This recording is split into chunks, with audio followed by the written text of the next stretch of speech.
Welcome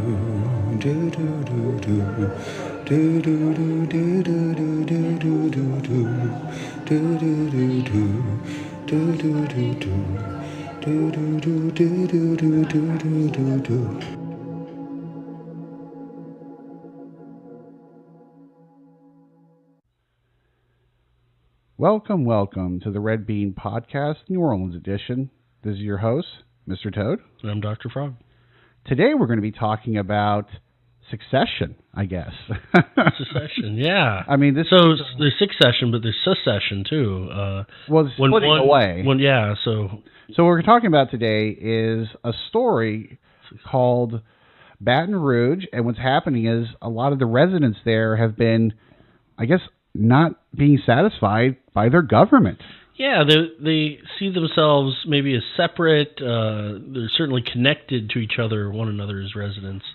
And they want the right to split away from Baton Rouge and form their own city. This new city will be called St. George proper. And what it sounds like to me was originally what I heard was this part of the Baton Rouge area was saying we would like our own district, our own educational district, our own school district. And maybe what it was is if they pay taxes there, maybe they want their taxes to be spent more in line with with what they want to do as a community more.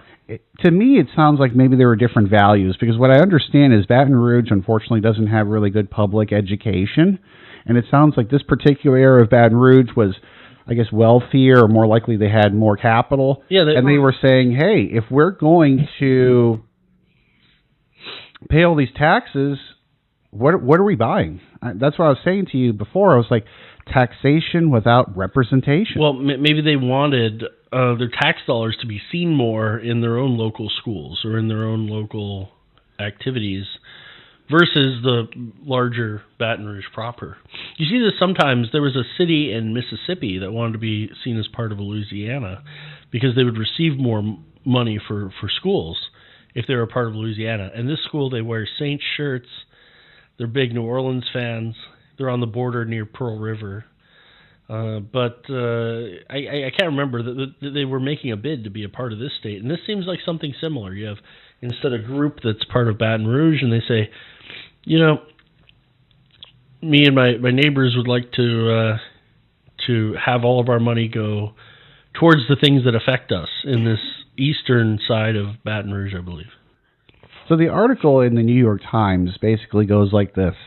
A group of wealthy white, I don't think this is a race issue, but some people are alleging that. So white Baton Rouge residents have won a decades-long battle to split from the majority black city to form their own suburbs following a state Supreme Court ruling. After reversing a lower court's decision on Friday, the Supreme Court ruled 4-3 in favor of the incorporation of St. George, which will form in southeast Baton Rouge.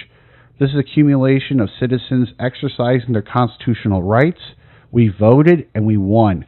Andrew Mueller, one of the leaders of the St. George campaign, said in a statement following the victory, "Now we begin the process of delivering our promise of a better city," he added. "We welcome both our friends and foes to the table to create St. George."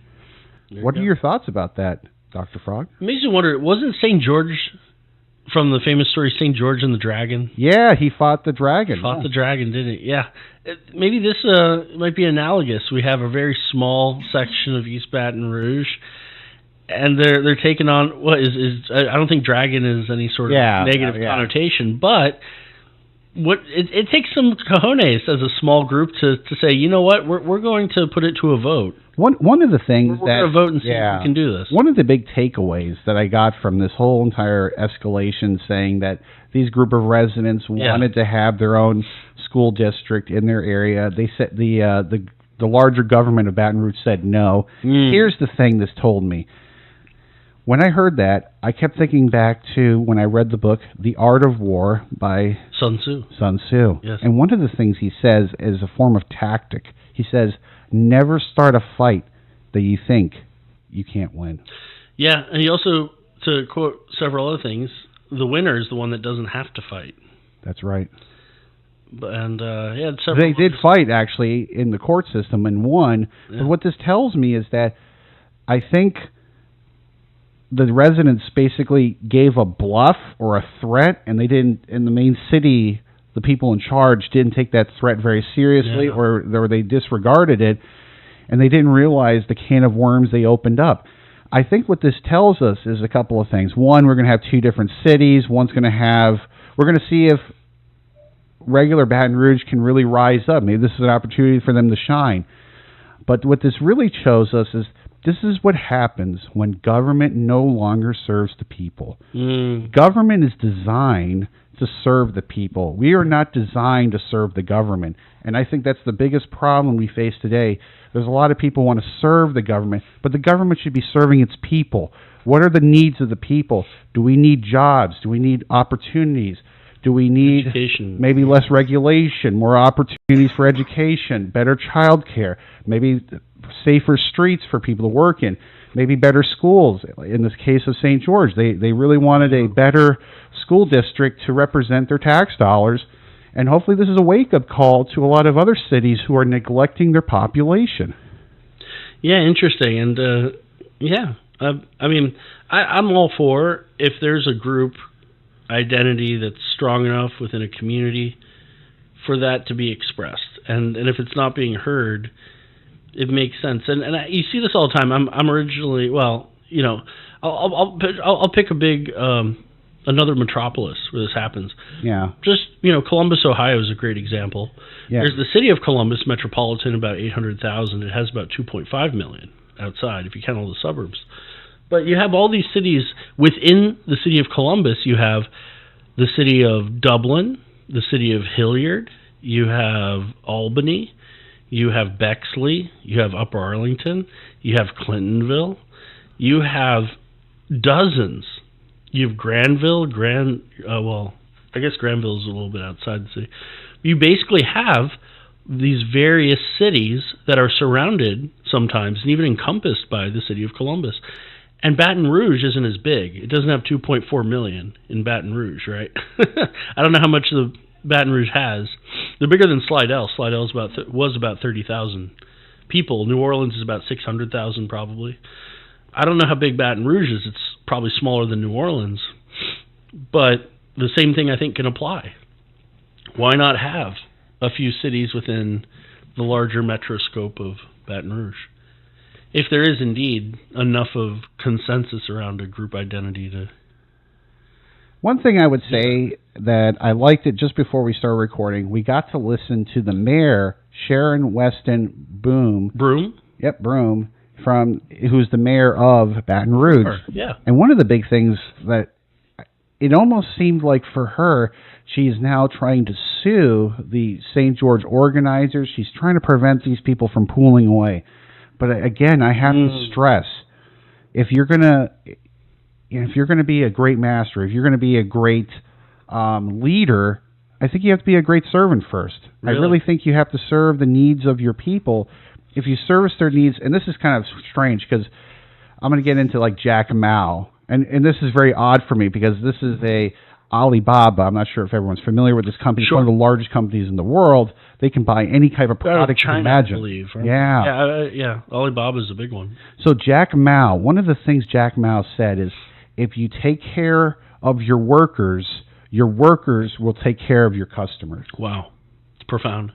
And so I think this is, again, the takeaway. Even though the mayor does not want these people to build their own city, I think this is an opportunity for her to show what kind of leadership skills she has to deal with this adverse situation. And not to mention, maybe she can start implementing new procedures.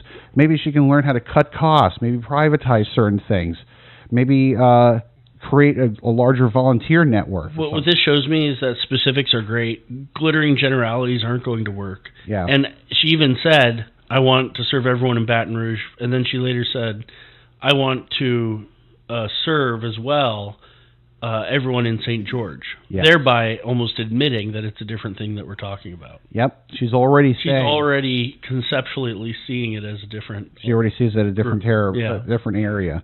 Territory, yeah. Yep. And so I think we're not going to give this a grading system because we're just kind of reiterating. Well, we aren't reviewing food or restaurant or anything. Yeah, we're not reviewing a restaurant. But what I am saying ultimately is that we have a right as citizens of a country that has democracy and has a republic. And I'll give that a 10 out of 10. Yeah, I give that a 10 out of 10 for that, for sure. The Constitution. Democracy, yeah. Every single time. Bill Correct. of Rights all the way. But here's the thing. The government is not here to serve the government. The government is here to serve the people. And when the government no longer serves the people, or the will of the people, they are no longer performing the functions that they need to do. No. And we should have the right, in the case of St. George, to pull away from these people that don't want to represent us and represent our values and don't want to represent our tax dollars that being used. You're in a representative democracy. That's really what you want. You want someone to represent the will of your constituents. Yeah. So overall, that's our take on St. George proper. I think it's a good thing, and I look forward in the future to seeing what Baton Rouge will do. I'm hoping they'll incorporate new ideas, become more challenged about developing new things to help bring the city that extra revenue that they're going to lose, obviously, because this portion of here. Presumably, I guess it was supposed to be more affluent area, wants to pull away. Yeah. And, this happens frequently, actually, in larger cities. I think what I would do is probably look at other cities where this is being modeled and see how they dealt with it. How to deal with the pitfall on some of the finances. Yeah, I don't look at it as a good or bad thing. What I think it really comes down to is the legal rights of the citizens who live in that area. I can obviously sit back in my armchair, but I don't think I can say whether it's good or bad. I can just say I hope that the will of the people is being expressed in a way that if they're able to pull away and fill up all those check boxes, then they should be able to. And if you pay all this money, you should have your money represent your values when you're paying all these taxes. If the government is sitting here buying projects or doing things that don't necessarily, make our lives better as citizens, then the government's not doing its job. And I think government should we have elections for that reason. We have a reason why we due process and everything else. So good on St. George. Sure. This is my take on it. Yeah, I'll agree. Yeah. Definitely. Well, we hope you enjoyed listening to the Red Bean Podcast, New Orleans Edition's take on St. George proper. This is your host, Mr. Toad. And I'm Dr. Frog. You guys have a wonderful day. Bye-bye. Bye-bye.